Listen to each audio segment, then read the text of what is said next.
ચંદ્રગુપ્ત મૌર્યએ ઈસવીસન પૂર્વે 321 માં નંદ વંશના અંતિમ સમ્રાટ ગણનંદનને હરાવીને ભગતની ગાદી સંભાળી.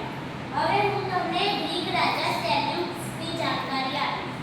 ગ્રીક રાજા સેલ્યુકસ નિકેતરને હરાવીને ચંદ્રગુપ્તે 4 પ્રદેશો હાસિલ કર્યા. પહેલું કાબુલ, બીજું કંદહાર, ત્રીજું હેરાત અને ચોથું બલુચિસ્તાન જીત્યા હતા. ચંદ્રગુપ્તની બહાદુરીથી પ્રભાવિત થઈ સેલ્યુકસે પોતાની પુત્રી હેલેનાને ચંદ્રગુપ્ત સાથે પરણાવી અને પોતાના રાજદૂત મેગેસ્તનીસને તેના દરબારમાં મોકલ્યો. પાટલીપુત્રમાં રોકાણ દરમિયાન મેગેસ્તનીસે લખેલ પુસ્તક ઇન્ડિકામાંથી મગધ સામ્રાજ્યની જાણકારી મળે છે.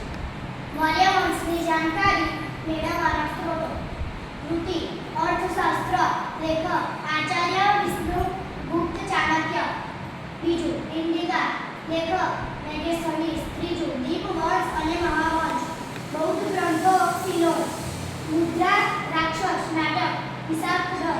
બ્રહ્મલિપિ આધુનિક ભારતની કોઈ ઢગલી લિપિઓ બ્રહ્મલિપિમાંથી વિકસી છે. અહીં તમે અ અક્ષર જુદી જુદી લિપિઓમાં જોઈ શકો છો. પ્રારંભિક બ્રહ્મી. દેવનાગરી હિન્દી. બાંગ્લા. મલાયલમ. તમિલ.